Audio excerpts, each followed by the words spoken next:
He called it spreadsheet mush in front of 22 people, not counting the interns. I just wrapped a 6-week analysis on the supply chain shifts for Red Loom manufacturing.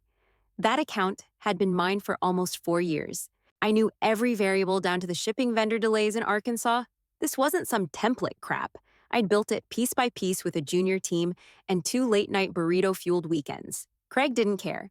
"Appreciate the enthusiasm," he said, grinning like he'd already won something. "But this deck looks like a grad student's homework. Mushy projections, no backbone. We can't show this to Red Loom." That smug, lazy drawl of his.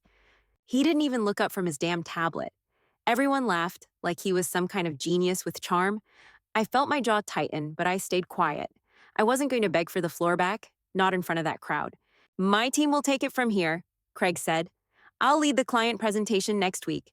We're streamlining the message. More vision, less spreadsheet." I stared at him. He'd been in the company for 4 months? I'd kept Red Loom steady through 2 CFO transitions and a pricing collapse. And now this idiot thought he could just sweep in and play savior? Then came the gut punch. "Oh, and let's reassign Madison to polish the deck," he added, waving toward me like I was just the intern again. "Make it sleek, branded, just visuals, no content edits." I laughed, out loud, not loud enough to get called on it, but enough for the analyst beside me to glance over. My face was burning. I didn't say a damn word. Not when the meeting ended. Not when Craig high-fived the intern who fetched him coffee. Not when he handed me a mock-up slide with a gradient background and 3 floating buzzwords. Unlock, optimize, scale. I walked straight to my desk, sat down, and sent Tanya M. a text. "Didn't get to vet the deck. Expect fluff. Quick note, before we go further, tell us where you're watching from. City, state, or country." Then I opened the shared drive folder labeled Red Loom Presentation, Final, and started dragging files into the trash. Not deleting, just letting Craig sweat over what version he'd find later. He wanted sleek. He was about to get waxed. Final rule check. I didn't go to lunch that day. I sat at my desk silent, chewing the inside of my cheek while the office noise dropped to a dull background hum. Craig's voice still rang in my head.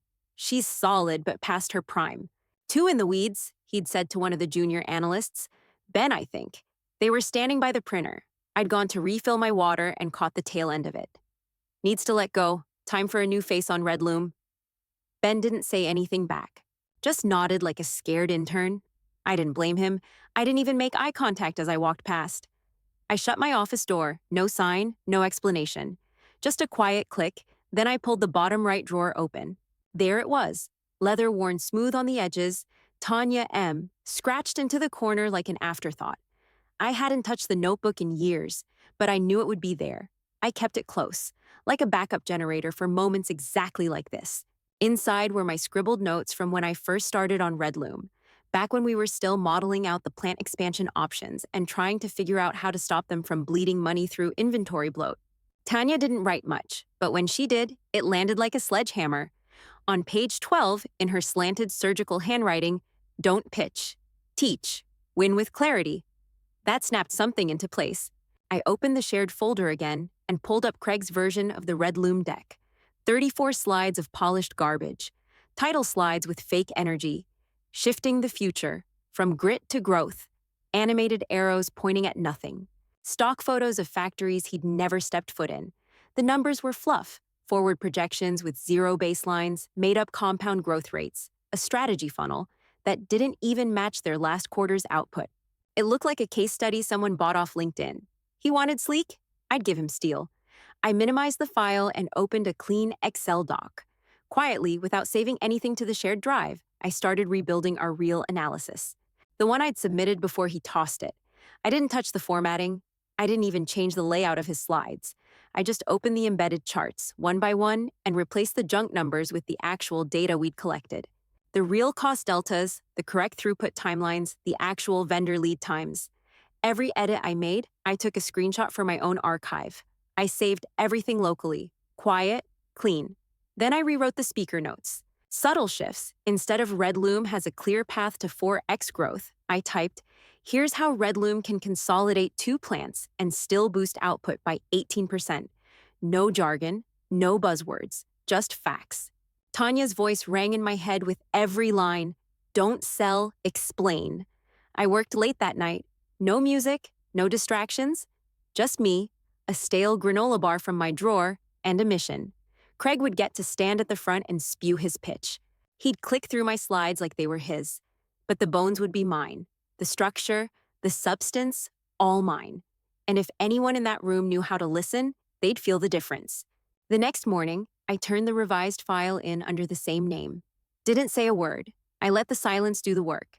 The file was in, quiet, clean, invisible, just like I planned. As I sat there watching Craig's calendar fill with prep calls and self-congratulatory invites, I found myself thinking back to the first time I ever met Tanya M. I was 21, international, nervous, wearing shoes that blistered and a blazer I couldn't afford. They let me sit in on a vendor pricing review just to observe. Tanya was leading. She barely glanced at me until the meeting ended. Afterward, she stopped at my desk, dropped her laptop bag on the floor. Walk me through what you heard. I panicked, started talking about utilization rates and procurement targets like I was reading from a textbook. She held up one hand, cutting me off mid-sentence. You're speaking like a manual, she said. Say what you mean. I froze. The vendor's margins are inflated and they think we won't notice. She smiled. First time I saw her do that. Better.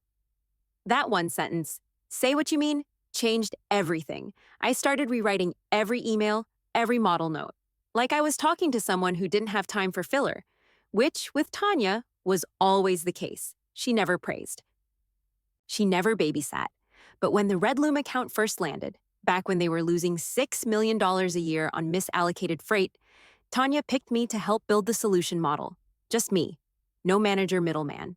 Clock's ticking, she said that night, handing me a whiteboard marker and a burrito. Let's move. We were in that room till almost 3 a.m. I made mistakes, big ones. Screwed up the depreciation formula on the first cost model. She didn't yell, didn't fix it for me either, just crossed it out and said, try again. She trusted me with real work before I even believed I could do it. So watching Craig butcher that same account with buzzwords and empty slides, yeah, it was personal. I pulled out my phone and typed the message, brace for fluff. I wasn't allowed to review. Sent, no follow-up, no emojis. Tanya would know exactly what I meant. Across the room, Craig was rehearsing in front of the big screen, making wide arm gestures like a bad TED Talk. Lean velocity, he said out loud. Cross-tier efficiency stack. He repeated it, nodding to himself like he'd discovered fire. I leaned back in my chair, remembered the second late night Tanya and I had spent together, the one where the power went out halfway through our build and we kept working by flashlight. That night, she said, "You don't get points for being right. You get points for being heard. Make sure your logic speaks louder than your voice." That was Red Loom. That was the foundation. Craig thought he could fake it because he didn't know what it cost to build in the first place. But I did. Tanya did.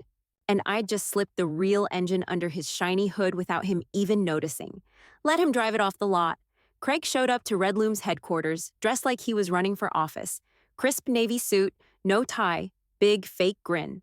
He clapped the security guy on the shoulder like they were best friends and winked at the front desk associate on the way in. I was 5 steps behind, holding the presentation clicker and a backup USB drive. He didn't offer to carry either. We rode the elevator to the 12th floor in silence. Craig checked his teeth in the mirrored panel. I checked the deck one last time on my tablet. My version, his words. We walked into the conference room right on time. Tanya was already there, seated across from Red Loom's Vice President of Operations and their new Chief Financial Officer. She gave me a half nod, not warm, not cold, just a signal. I nodded back and stayed quiet. Craig leaned over the table and gave them both a practiced smile. "Excited to show you where we see growth coming next," he said. "This is more than a roadmap. It's a reframe." Tanya didn't blink, just folded her hands on the table. I set up the HDMI, clicked to the first slide, and stepped back. Craig launched in.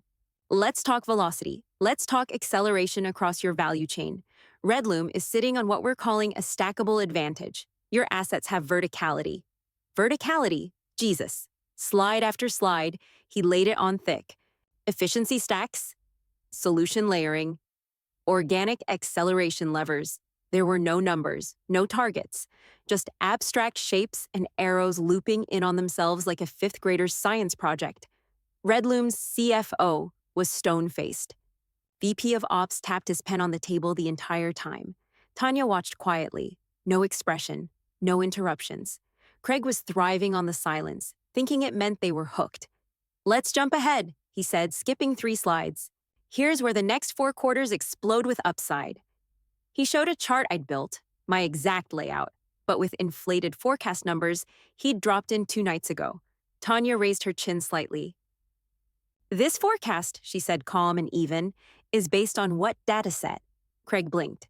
"Well, the strategy inputs come from a combination of internal signals and market trajectory. We synthesized what we believe are trend-confirming elements." She cut him off with a slight tilt of her head. "Which data set?" He opened his mouth, closed it, looked at me, then back at her. I stared straight ahead. My hands were steady. Craig stumbled forward.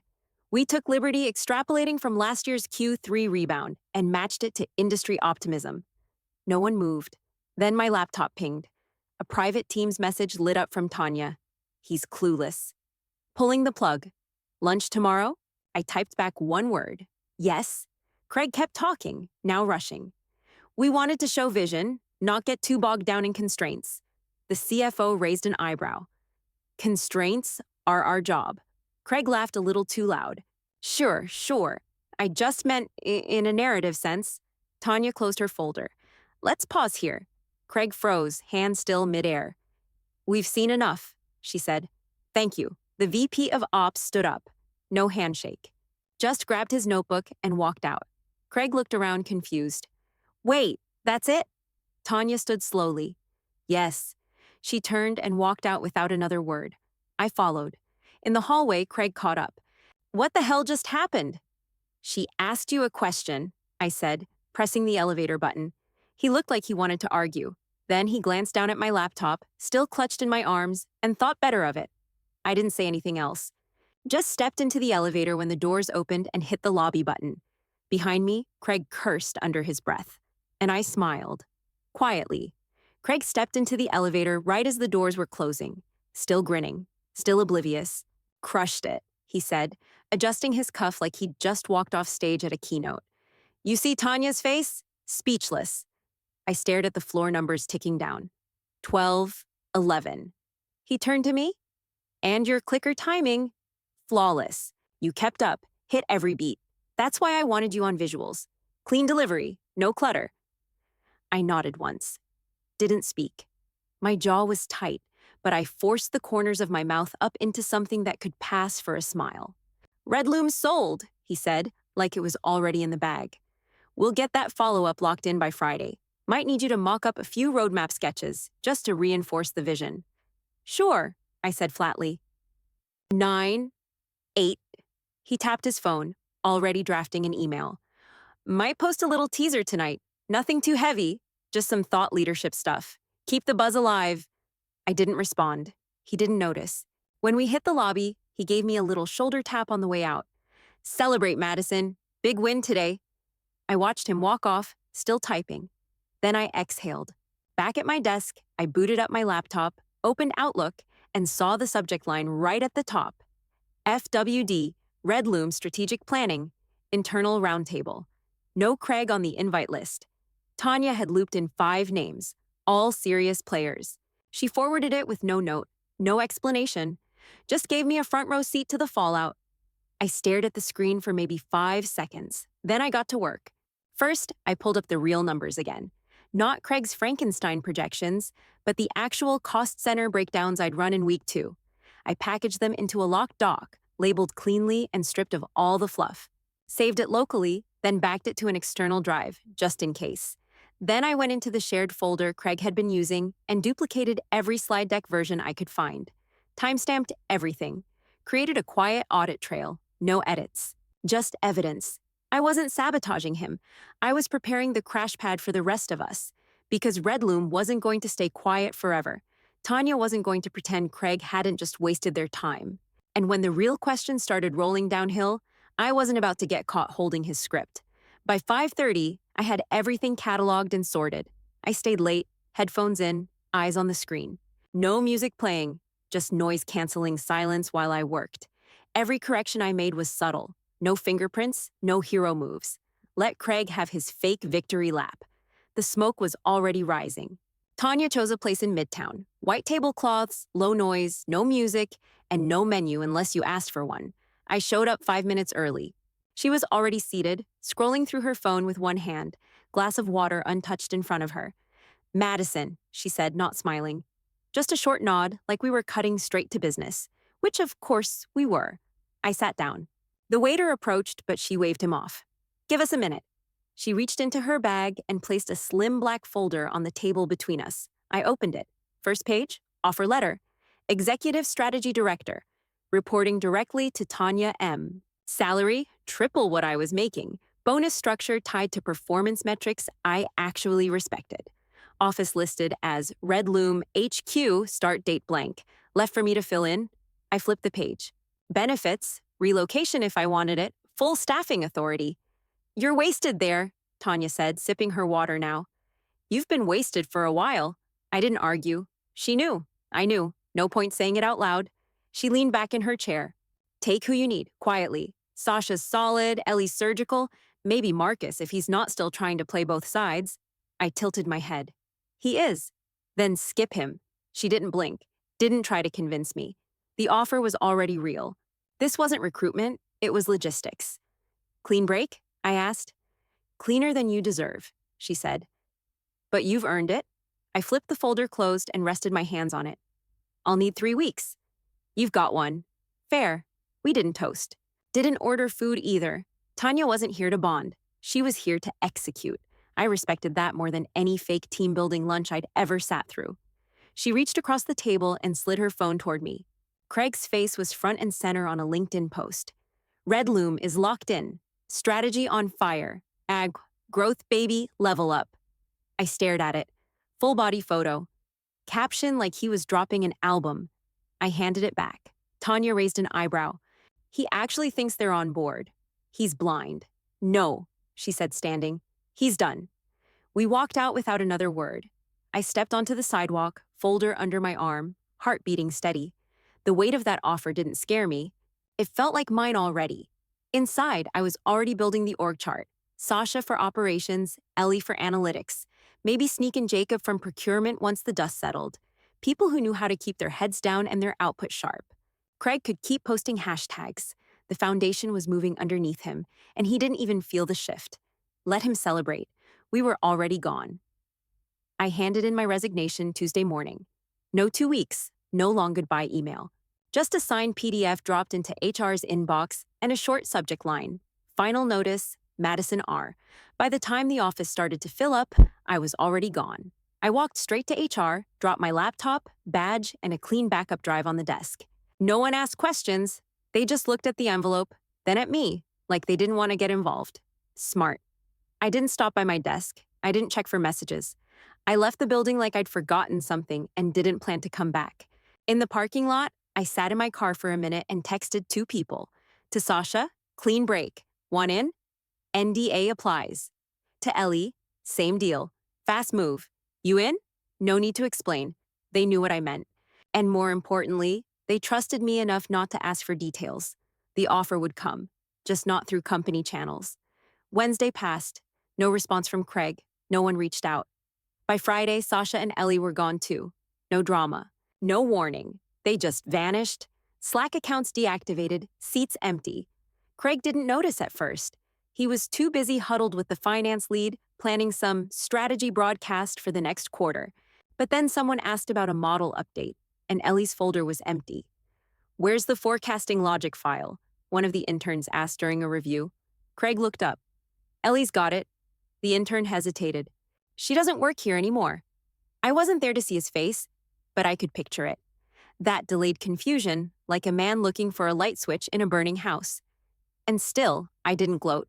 I didn't text Tanya, didn't forward the email chain. I didn't need to. The silence was better. I poured a drink that night. Bourbon, neat. Sat by the window with no lights on and let the victory settle in. It wasn't loud. It didn't need to be. The right people were already moving in the right direction. And Craig? He was still posting like he had a future. Monday morning. Emergency meeting. Calendar flagged red, all caps. Q3 Red Loom status, CEO mandatory. I wasn't on it, obviously, but Sasha was. And by 9:04 a.m., she'd already forwarded me the notes. Subject line, he's cooked. Craig showed up late, 5 minutes past start, no coffee, no laptop bag, like he wanted to prove he wasn't panicking. Word was he walked in with a smirk, told the receptionist he expected big moves this week. In the boardroom, the CEO didn't say a word until Craig sat down. Then he handed Craig a sealed envelope. White, plain. Inside was Redloom's formal termination letter. No thanks, no next steps. Just a clean corporate cutoff. All future collaborations suspended. Immediate. Craig didn't get it at first. He just blinked, then laughed. They're overreacting, he said. We gave them strong pitch energy, clear ROI messaging. Tanya just wants to reposition her footprint. I've seen that play before. The CEO stared him down. They didn't even send prior notice. This went straight to legal. Legal nodded from the end of the table. We received a copy this morning, no warning. They claim the Q2 strategy was misaligned, unsupported, and misleading. Terminated effective immediately. Craig tried to wave it off. I'll call Tanya. It's political. She's staking a claim. She wants to be the one running the show. The CEO leaned forward. Then explain the numbers. What did you show them? Craig opened his laptop and started clicking around.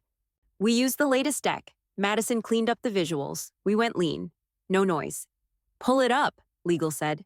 Craig opened the shared drive folder, started scrolling. His voice dropped a notch. Some of these versions are missing. Wait, here. He clicked a file. It opened to the first slide, my original title format.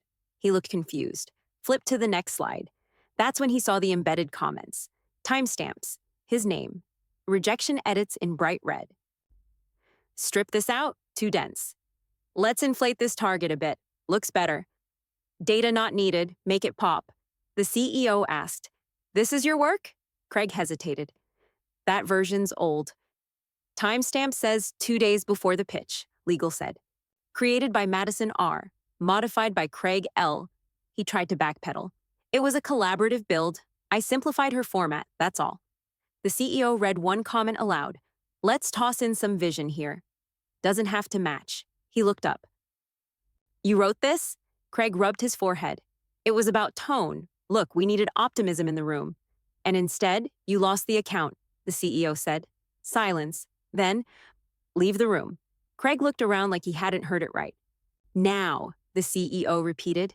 He stood up slow, shoulders hunched, didn't even pack his laptop, just walked out stiff and quiet like someone moving through water. HR followed him down the hall. By noon, his name was off the org chart. His desk was empty. No messages sent, no goodbye post. Sasha texted me one word. Done. I stood by the window at Redloom HQ and looked out across the parking lot. No speeches, no clapping, no takedown moment. Just the weight of reality landing like a dropped brick. Craig never saw it coming. There was no announcement, no memo, no farewell donuts in the break room. Craig just disappeared. One day, he was clogging the floor with buzzwords. The next, his name was wiped from the org chart like it had never been there. Email bounced. Slack went dead. The interns started asking if they were supposed to clear out his desk. Word spread fast, not from the company, but from the outside. Some anonymous user on a consulting satire blog leaked his pitch deck. Full upload. Every slide, unedited. Title, Rise and Fall of the Growth Whisperer. They tore it apart. One comment read, Is this a deck or AI-generated soup? Another, My dog writes better forecasts and he eats crayons. I didn't laugh, not out loud. Redloom's board stayed quiet, but the market didn't. The stock dipped by 6% in 2 days. Tanya didn't flinch. She never does. Compliance took over Craig's title, temporarily, officially, but it was clear who was actually running things now. I was in Redloom's HQ full-time by then, 2 floors up from the factory tours they give to the partners. 20 people on my new team, real staff, real budget, real control. Sasha took over the pipeline rebuild and hit timeline after timeline like she'd been doing it in her sleep. LED bugged the model we'd fought for, the one Craig called too much detail, and got it humming so tight the CFO signed off on it without a single note.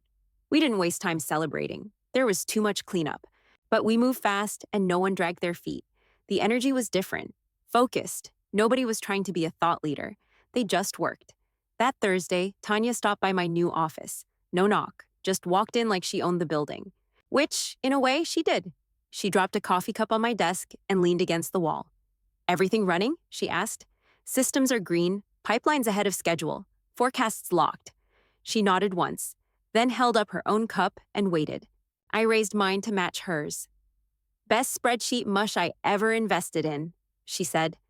We clinked. No speeches, no deep reflection. Just two people who knew exactly how much it took to get here. I took a sip and turned back to the screen. 48 tasks open, 4 departments reporting in, end of quarter metrics about to hit. I was exactly where I belonged. And Craig? He was probably still checking his notifications, waiting for someone to miss him. No one did. I never sent Craig a message. No gloat, no I told you so, no sarcastic smiley face, just silence. The avalanche didn't need a narrator. It needed gravity, and it had plenty. I watched our vision take hold, exactly the way we designed it. No noise, no ego, no deck full of hot air. Just smart people doing real work in clean lines. The halls at Red Loom stayed quiet. No buzzwords echoing off glass walls. Just focused teams. Schedules that mattered, meetings that ended when they should. I walked the floor sometimes and saw it happening. Real strategy breathing again.